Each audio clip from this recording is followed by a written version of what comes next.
Dan hasilnya cantik banget, bener-bener pisang Sanggan Sultan. Dijamin anti layu, segarnya awet dan tahan lama. Halo, assalamualaikum warahmatullahi wabarakatuh. Jumpa lagi dengan Mbak Jar. Saat ini Mbak Jar ingin memberikan tutorial bagaimana caranya membuat pisang Sanggan untuk lamaran yang tahan lama, awet, dan masih tampak segar sampai ke tujuan. Misalnya mempelai wanitanya itu rumahnya jauh ya, misalnya di luar provinsi atau di luar kota begitu. Dan Mbak Jar akan memberikan tipsnya sekarang, karena Mbak Jar juga pernah mendapat pesanan pisang Sanggan untuk hal tersebut. Mari kita ikuti kegiatan Mbak Jar kali ini. Bahan-bahan yang harus dipersiapkan adalah sepasang atau setangkep pisang raja ya. Ini dipilih yang kualitas bagus dan ukurannya yang gede, karena buat lamaran itu harus yang istimewa ya pemirsa. Dan ini jumlah satu sisirnya ini 20 buah. Dan kenapa harus dipilih yang genap? Karena begitulah mitosnya ya, kalau pisang Sanggan itu harus jumlahnya yang genap dan sisirannya ini harus rapi, nggak boleh ada yang depet atau yang gandeng ya. Harus sisirannya itu yang lurus-lurus seperti ini. Dan kalau misalnya perjalanan jauh, harus dipilih pisangnya itu yang agak mentah ya pemirsa, agar sampai ke tujuan itu nggak kematangan. Tapi karena ini hanya untuk tutorial, Mbak Jar memakai pisang yang sudah matang. Nah, bahan lain yang harus dipersiapkan adalah pinang, buah pinang. Buah pinang ini dipilih 2 buah saja ya, nanti dipilih yang paling bagus. Kemudian daun sirih dan bunga imitasi secukupnya menurut selera. Warnanya tergantung kesukaan kita ya pemirsa. Dan kenapa Mbak Jar memakai bunga imitasi? Ini karena tutorial untuk perjalanan jauh, misalnya untuk hantaran di luar provinsi atau di luar pulau barangkali. Bahan lain adalah kertas emas secukupnya ya, kira-kira 2 lembar kertas emas, dan 1 lembar kertas emas biasanya cukup untuk membuat 16 kuncup pisang ya. Alat lain yang dibutuhkan adalah pisau, gunting, dan staples.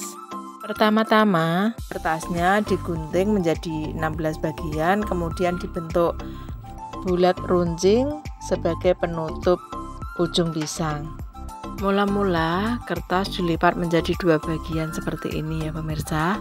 Kemudian setiap bagian nanti digunting lagi menjadi 4 bagian. Jadi ini nanti menjadi 4 garis, dan kemudian setiap garis dibagi menjadi 4. Berarti 1 lembarnya bener kan? Jadi 16 ujung, 16 mahkota buah pisang ya. Jadi kalau ini satu sisirnya 20 buah, jadi harus membutuhkan 40 kuncup untuk penutup ujung pisang. 2 lembar kurang ya pemirsa, tapi enggak apalah, Mbak Jar ada 3 lembar kok ya tadi, berarti nanti cukup deh. Nah, kita harus membentuk kuncung seperti ini ya pemirsa, seperti piramid ya, atau segitiga, kerucut segitiga ya. Nah, setelah dibentuk seperti ini, nanti kita tinggal menaruhnya di setiap ujung buah pisang. Sementara kita sisihkan dulu ya pemirsa lipatan kertas emasnya, dan kita akan ganti membuat daun sirihnya sebagai alas untuk tempat bunga imitasi nanti. Nah, kenapa Mbak Jar tetap menggunakan daun sirih? Padahal daun kan cepat layu ya, tapi tak apa-apa kalau daun sirihnya itu diambil langsung dari pohon, pasti tetap segar ya pemirsa. Kalau cuma sehari sih nggak apa-apa ya. Dan ini Mbak Jar gunakan sirih temu rose. Menurut orang Jawa, kalau daun sirih temu rose itu pertanda jodoh ya. Semoga diharapkan mempelainya itu nanti benar-benar jodoh, hingga pernikahannya kelak bisa sampai kakek-kakek, nenek-nenek. Nah, setelah diukur pas begini, kita tinggal menyusun rangkaian bunganya ya. Nah, bunga yang digunakan menurut selera kita masing-masing. Biasanya yang digunakan adalah bunga mawar merah sebagai lambang cinta abadi, dan ini daun sirihnya Mbok Jar gulung ya. Mbok Jar cuma membutuhkan 3 daun sirih digulung seperti ini. Dan ini daun sirih ini adalah pasangan jambe atau buah pinang ya. Kenapa orang Jawa selalu menggunakan setangkep atau sepasang pisang raja dan jambe serta daun sirih sebagai pelengkap pisang sanggan. Ini menandakan bahwa daun sirih temu rose yang ruas-ruas daunnya tidak terputus, melainkan melingkar menjadi simbol dan harapan bahwa perkawinan kedua mempelai akan langgeng dan tidak terputus. Nah, mungkin itu harapannya ya, kenapa orang Jawa selalu menyertakan jambe suruh sebagai syarat atau ubur rampe pisang sanggan. Nah, setelah selesai, Mbok Jar tinggal menyusun bunganya ya. Nah, satu persatu bunga ditaruh di tengah-tengah ya.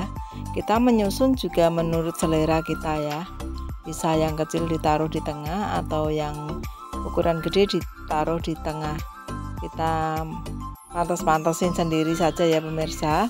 Dan ini juga Mbok Jar berkreasi sendiri. Yang terpenting adalah jambe suruhnya jangan sampai kelupaan.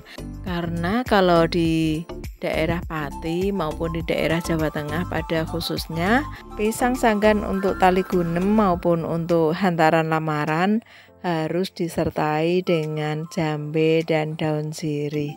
Nah, kita taruh sedemikian rupa ya, supaya pantas gitu ya.